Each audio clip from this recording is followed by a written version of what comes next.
Bonsoir à tous et bienvenue dans Au cœur de l'info sur France 24. Il est 18h à Paris. À la une de l'actualité, ce sera donc Michel Barnier, le nouveau Premier ministre français.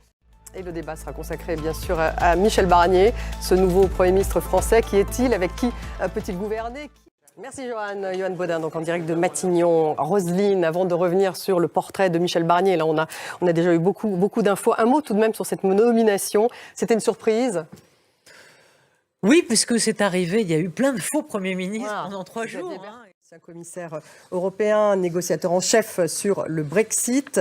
Il s'était présenté aussi à la primaire de la droite en vue de l'élection de 2022. Son portrait avec Caroline Mott.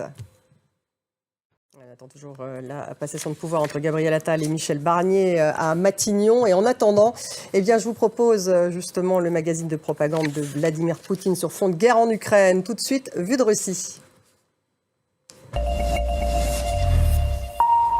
Avec Elena Voloshin qui est de retour. Bonsoir Elena. Bonsoir Stéphanie. Et votre magazine donc Vue de Russie. Depuis le mois d'août, l'armée ukrainienne qui a lancé une offensive en territoire russe. Elle occupe une bande d'environ 900 km² dans la région de Koursk, au sud du pays, à la frontière avec l'Ukraine. Depuis, l'armée russe peine à freiner cette offensive tout en gagnant du terrain à l'est de l'Ukraine, dans la région de Donetsk. Alors comment la propagande russe rend-elle compte de cette invasion sans précédent de la Russie ? Alors plusieurs lignes narratives sont déployées. Dans la réalité, c'est l'armée ukrainienne qui grignote peu à peu ce terrain en Russie. Oui, alors l'armée russe recrute. Cette publicité promet des salaires de minimum 8 000 €, Elena, mais la plupart des soldats faits prisonniers par l'armée ukrainienne dans la région de Koursk étaient des appelés. Oui, Vladimir Poutine pourtant avait promis qu'aucun conscrit ne participerait pas à l'opération militaire spéciale. Ces soldats ne sont donc ni des vétérans, ni n'ont pas le statut non plus avec les compensations qui vont avec ce statut de vétéran, justement. Non, puisqu'encore une fois, l'invasion de la Russie ne rentre pas dans aucun cadre légal. La propagande russe qui affirme que ces frappes ne visent que des cibles militaires, jamais des civils. Aucune mention n'a été faite, par exemple, des 7 civils tués hier dans une frappe sur Lviv, à l'ouest de l'Ukraine, qui a fauché une mère de famille et ses 3 filles. Non, en revanche, les chaînes de télévision russes abondent pour dénoncer les crimes que commettraient les soldats ukrainiens.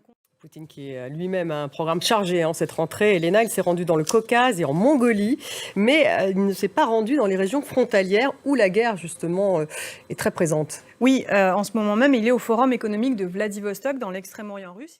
Merci Elena. C'était donc Vue de Russie. Et à jeudi prochain sur la propagande de Vladimir Poutine. Retour en France tout de suite avec cette image. Nous sommes devant le perron de Matignon. Budget retraite chômage, quelles seront les mesures prises par le gouvernement de Michel Barnier? On en parle tout de suite dans l'économie avec Delphine Liu. Bonsoir Delphine. Bonsoir.